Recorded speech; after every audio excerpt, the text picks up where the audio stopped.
Hi guys, you're welcome to my YouTube channel. My name is Sarah Oriwo. I talk on faith, relationship, and personal development. If you're just joining me for the first time, it's good to have you here. You're welcome. I'm sure you would enjoy yourself.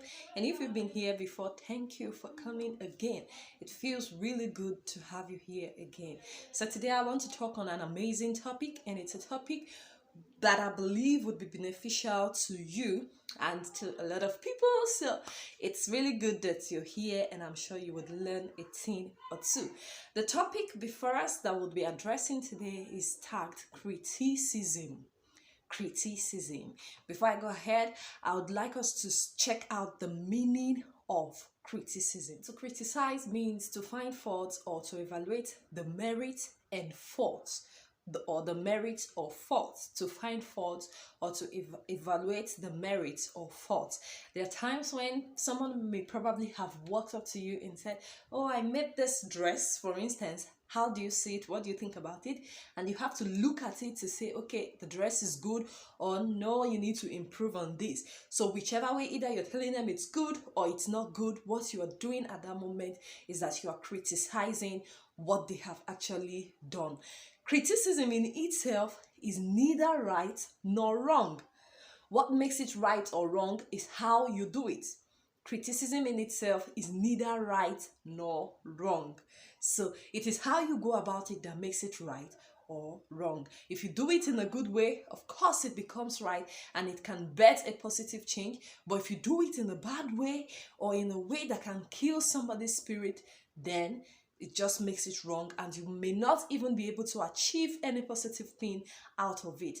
Now, the truth is that there are times when we have to honestly tell people about their faults, or tell people about how what they have done is, in order to help them bet a change. But in doing this, we must make sure we consider certain things. You must put certain things in mind so that you can bet a positive change. If your intention is not to kill the person's spirit, then do it in a good way so that you can better positive change. And if your intention is to kill the person's spirit, it means you're already doing the wrong thing and you need to repent. So let me quickly share with you two things that you should put in mind before you criticize others. Let's dive into it. The first thing you should put in mind and consider before criticizing others is that you should put yourself in the person's shoes. Put yourself in the person's shoes. If you make the same mistake or if you do that same thing, how would you love to be criticized? How would you love to be... Now, remember that I mentioned that criticism means to evaluate the merits or the fault. So you can either tell them that what they have done is good or what they have done is bad. Now, imagine that you made a dress, which is good, everybody knows it's good, but you walked up to somebody and the person just says, it's fine, and gives to you. How would you actually feel?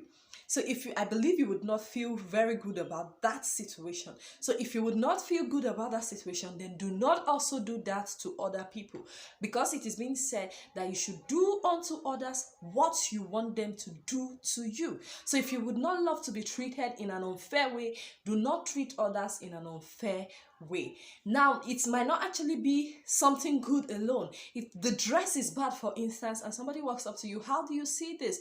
Instead of you to just say, oh, it's very bad, this is not your calling, go and look for something good to do with your life, and you just keep talking and ranting, you can kill that person's spirit. If you made that same dress, would you love to be criticized in that same way? So put yourself in the person's shoes. How would I love to be corrected if I make the same mistake? How would I love to be told that what I have done is right or wrong?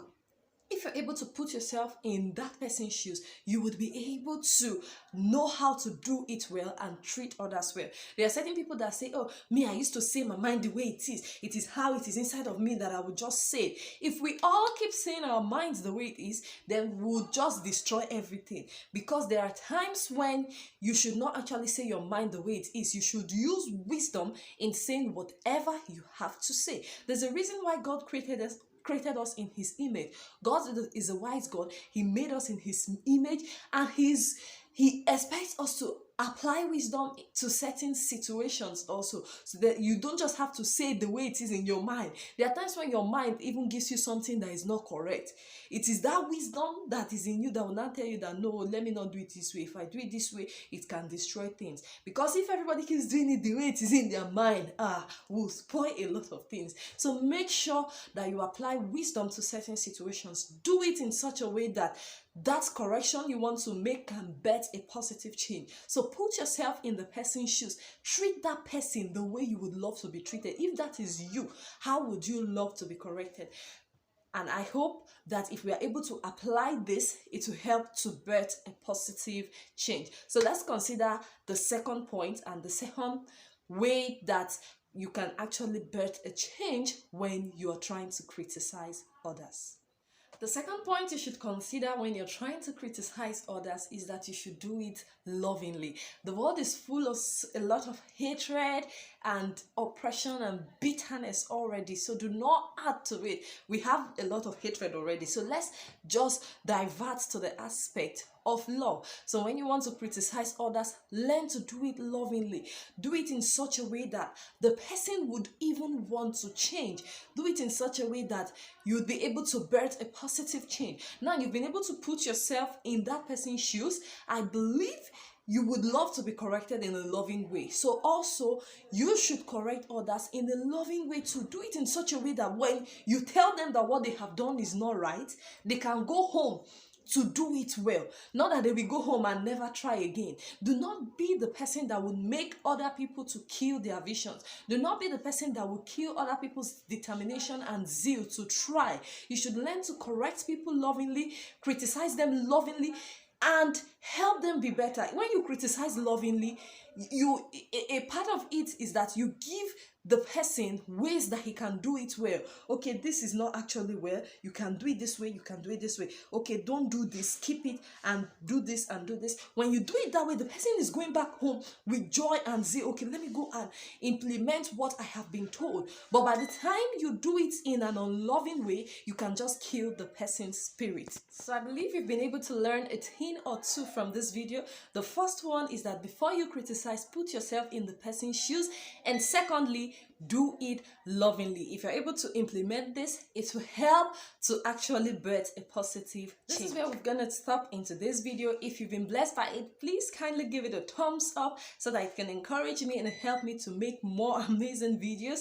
And also, do not forget to share so that others can be a part of the wonderful thing happening in here. And do subscribe too so that you would not miss out on other amazing videos. If you've ever been criticized before, let me know in the comment section. If you've criticized others, let me know in the comment section. What was the outcome? How did you feel? Let's continue the discussion in the comment section.